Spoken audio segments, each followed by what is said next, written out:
welcome to the Pay to Bride Quarterly Slush Pile. We're so glad that you're listening in.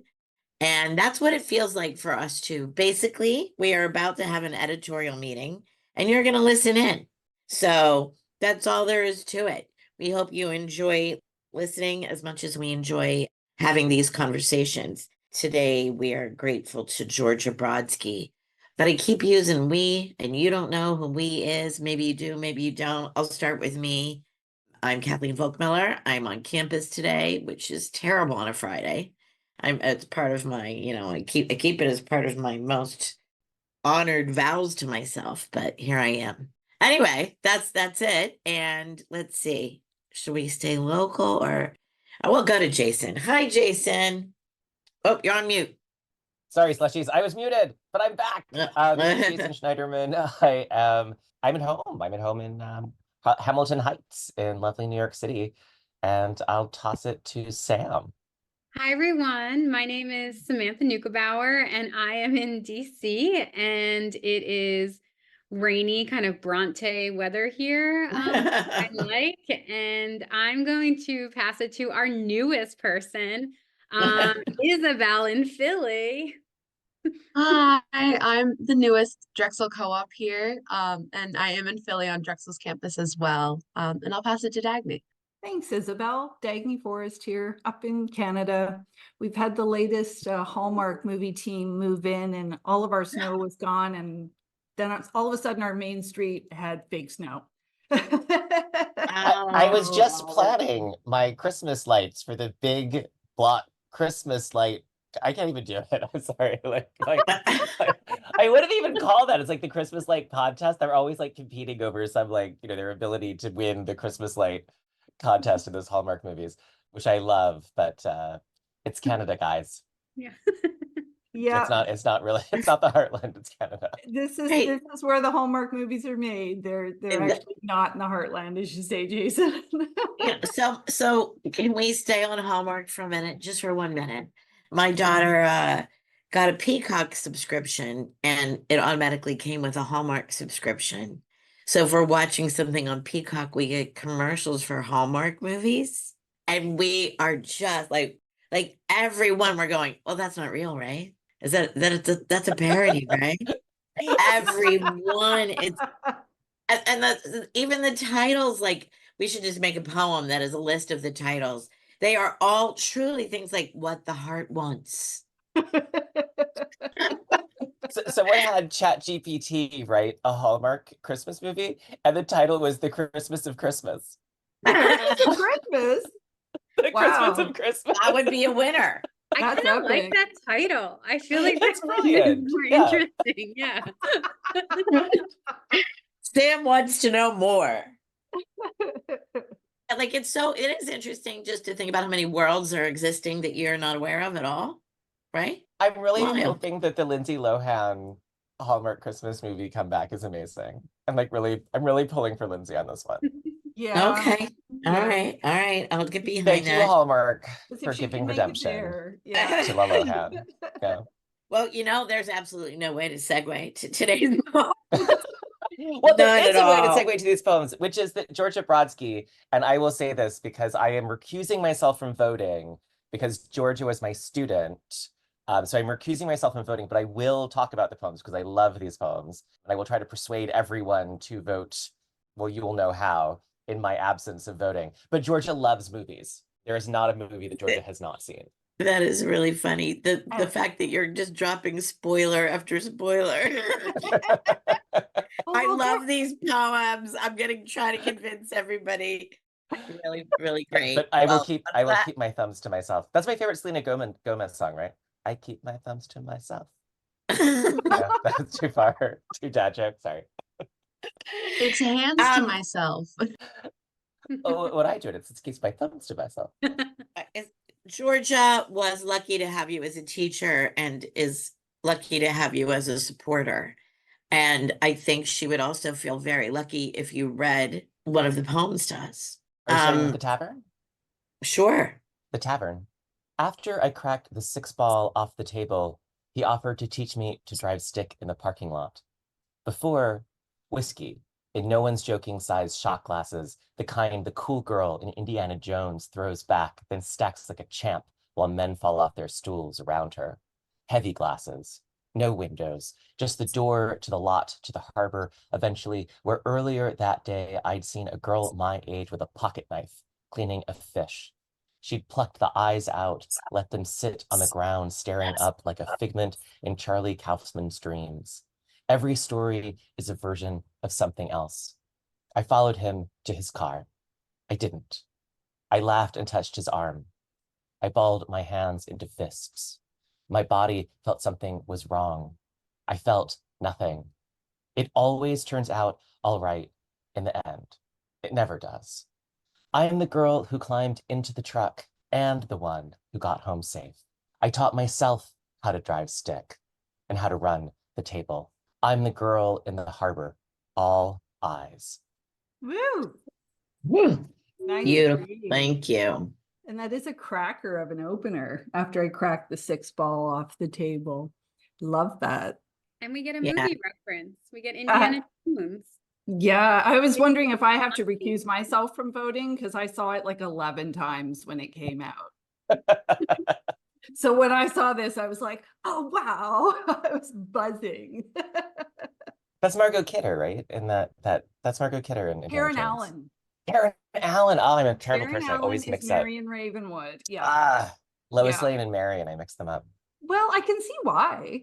Yeah, totally. And there's a Charlie Kaufman reference too, so we get a little more film. Which is also nice. Yeah. Those first 3 lines are like a film clip in that they set the mood, like you're absolutely in a certain environment, in a very specific space and even headspace, right? So quickly. Very immediate. And I think the title is doing a lot of work too, because I think we can all like kind of see a tavern in our minds very quickly. Mm-hmm. Absolutely. I love that it's because as it moves forward, it becomes about narrative, right? And sort of like the ways in which narrative closes down as choices are made, and how that's the quality of film. And so kind of all these plays with like the opening image of the 6 ball being cracked and the offer to learn to drive a stick in the parking lot, and all these kinds of shorthands for particular kinds of relationships and particular kinds of settings then get kind of opened up by the poem as Georgia kind of moves through what the poem can do that film can't. And so the grounding in the film isn't kind of like using those pieces in order to kind of retell it, but rather to kind of figure out what that genre is capable of, what hers as the poem can do that's different. Absolutely, because with a poem, you can keep all of those possibilities up in the air and as possibilities even after the door has closed and it's moved on, because the mind, the imagination can do that, and a poem's suited to conveying that. Yeah, it's interesting because I'm sure we could all list like several movies with this kind of opening and like follow those threads, but we know that this opening isn't Baby Boom or something. Like it's limited from the beginning. You know? I like Baby Boom. I love Baby Boom. I think about Baby Boom a lot. No, that's Diane Keaton. Yeah, Sam Shepard. Yeah. I have modeled significant parts of my personality on Diane Keaton. Oh, I like that. And Liza Minelli. I'm actually just a giant mashup of Diane Keaton and Liza Minelli. In fashion choices too, right? All these. Oh my God. Yeah, the fashion choices. Yeah. Love Scrumptious. it. Yeah, I think I love this because with the movies, you're always faced with an ending. And that's the thing, you know, I love the story experience. I love the film going experience, but I always hate that they end and things have been tied off most often. There are films that are delightful at not closing things off, but still the experience of it is over. Whereas with this, you kind of feel like you could keep experiencing it.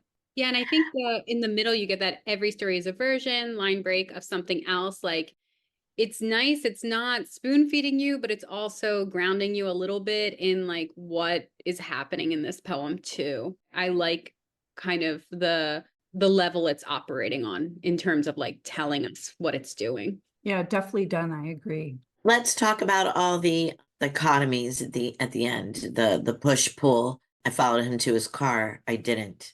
I laughed and touched his arm. I balled my hands into fists. Everything turns out all right in the end. It never does. What does that give you? What does that bring? Well, I like how the line break works because everything turns out all right depending on where you end things, because in the end, depending on what you think of endings, like it never does, you know? And so I think also it's a very deft move.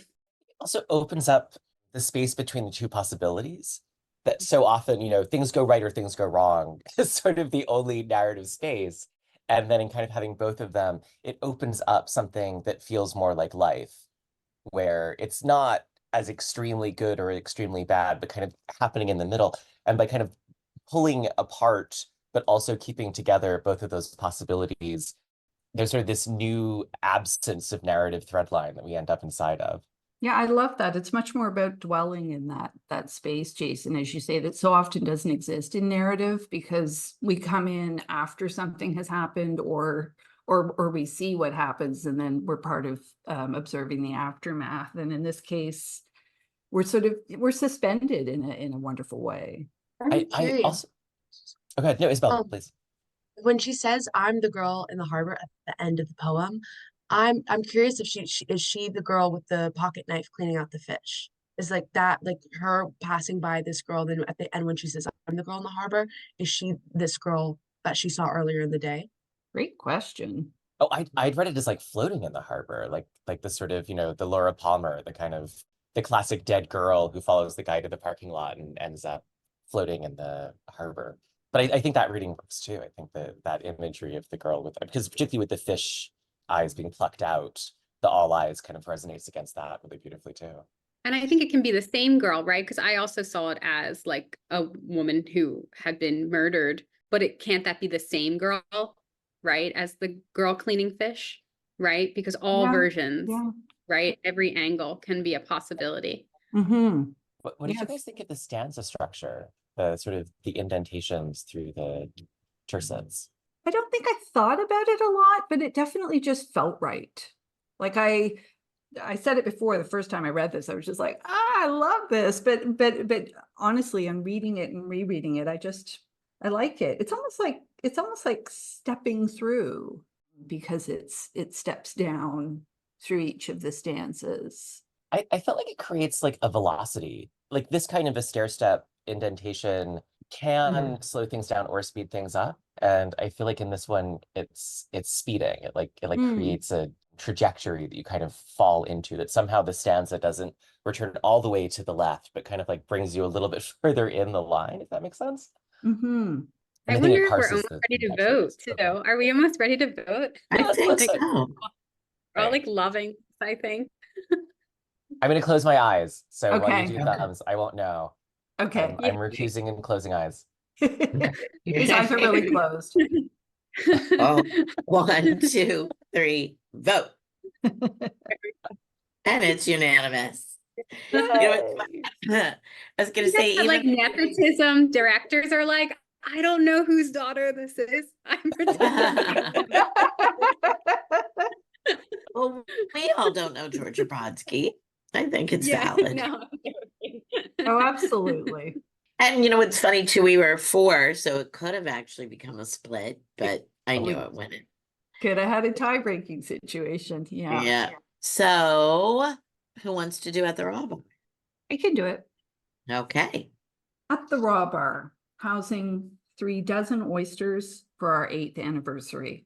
We're not in it for the sex, if that's what you're thinking. And besides, I'm not the kind of person who shucks and tells. That was a joke, but it's exactly what I'm talking about. I'm the kind who makes jokes when something matters too much. We're not in it for the sex. It's more about what happens after the shell unlatches. Brine, salt, alive, pulling us in by the shirt, shaking us and putting us down as if tentacles had launched out from under the ice. That wasn't a metaphor for our relationship. I'm honest to God, talking about oysters. The knockback, the vinegar zip, extra lemon on the side. A feeling like our bodies could turn back into fish. A speedboat revving from 0 to 60. That's how it felt to throw down my first Mookie Blue after 9 pregnant months. Forget forks or sauce or napkins. If every drop of oyster liquor doesn't make it to your mouth, you shouldn't even be here. And by here, I mean sitting across the bar, gaping at us, saying, wow, that's a lot of oysters. Or standing on the shores of an oyster farm complaining that the wind's too cold. Am I getting any closer to explaining myself? When we first met, he traced his finger along the coves of Maine's coast, a chart of waterways and kayak routes. I swear, the only freshman with a map of water pinned to his dorm room wall, and that was 14 years ago. But in that moment, I loved him. We toast with a click of our shells. He lifts one to his lips. Oh, nice reading. Apologies for flubbing the last line. My voice was threatening to give out on me. That's great. I think you did wonderfully. Yeah, so this one makes me miss Marion, because Marion and I make it a practice to house raw oysters whenever we're together, wherever we might be. The funniest time was running in a sandstorm on Venice Beach, like getting pelted, painful, dermabrasion, running toward this oyster hut that reminded us of the Jersey Shore. And then we wanted to hate West Coast oysters, and we loved them. See, my oyster greenness comes out here because I didn't know the term housing. I don't know if that is particular to oysters, actually. Okay. You think housing just means anytime you house anything. Like you can house a bag of Doritos. It's so interesting. Yeah. Yeah. Okay. Right? Do you guys agree? You think house just means anything? Yeah. I gotta ask my Canadian people to see if, because I didn't know it. Yeah. You never heard that term housing. Yeah. No. So for me, the title was kind of throwing me, Um, but I love the Yeah. experience of well, it. 3 dozen in one get is a lot of oysters. That's a lot Yeah. of oysters. So it's kind of gobbling. Yeah. Yeah. Yeah. I like how this one kind of does a very similar thing, but instead of playing with film and what narrative can do, it's kind of your expectations that the oysters will be a metaphor and sort of moving back and forth between the metaphorical quality by which it is discussing their marriage, right? Anytime someone says, oh, I'm not talking about our marriage, of course we're talking about the marriage, but also really caring about the oysters, that like, oh my God, the descriptions are just so vivid. And then also the delay, right? The wait of not being able to eat the oysters during pregnancy, and then, you know, being able to come back to this long forestalled pleasure is so intense. This is very Hallmark. We'll circle back, call back to Hallmark. Very Hallmark of me. But we're not in it for the sex. It was kind of cute, but also made me wonder if we're finding out something else not so great about the relationship, right? And that gets repeated twice, right? But then by the end, they're so in the relationship. And it felt kind of like rewarding and lovely and romantic, and I was happy for them. It was a very tender ending after quite a salty take throughout the rest of the poem. And I did want to say, Jason, yeah, I mean, the vinegar zip and all of that. I mean, the specifics in here are really tingly in a wonderful way. But yeah, Kathy, it's true. We end in a very tender spot. And I kind of feel like we're not in it for the sex definitely speaks to the challenges of having children into a relationship. For sure. She does mention being pregnant, but and then oysters are an aphrodisiac. Yeah. So I think that's part of it too. We're not eating these to get, riled up, right? Yeah. We're Yeah. Yeah. But they will too, right? I mean, that's like sort of it's the same thing as that wasn't a metaphor for a relationship. Like obviously it's like, oh, we're not in it for the sex, even though that's what's coming. Like that the refusal is an acceptance, but also an opening up, kind of saying like, oh, you think that this is a symbol. but it really is the thing. I'm actually speaking about this literally, but the symbolic does remain, right? The metaphorical Right. inheres even as it's refused, and perhaps even more so for being explicitly removed in a way that kind of places it back. Yeah, it's hard for me to read in the second stanza. It's more about what happens after the shell unlatches, without kind of that metaphor for what the poem can be, because it's almost like once you say it's not about the sex, like you're in a corner and it can be so much more plus that.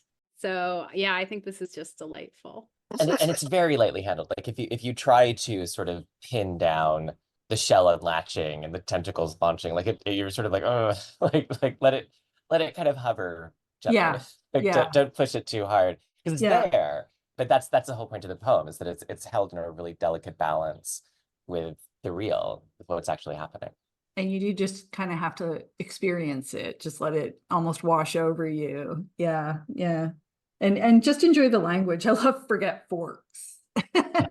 Yeah. In this particular poem. Yeah. Yeah. And complaining that the wind's too cold brings us back to Kathy's story about Marion. Even though we're not supposed to vote based on personal associations with poets, we're not supposed to Oh, like, it's true. That's like sin number 1 of the creative writing workship, right? Well, this happened to And me, so I like it. that stanza, the metaphor for our relationship too. I also love like the aggression at those who don't know how to eat oysters right. This is how you do it. If every drop of liquor doesn't get in your mouth, you know what I mean? I love that aggression to others outside of them and their experience. It's got a swagger. Yeah.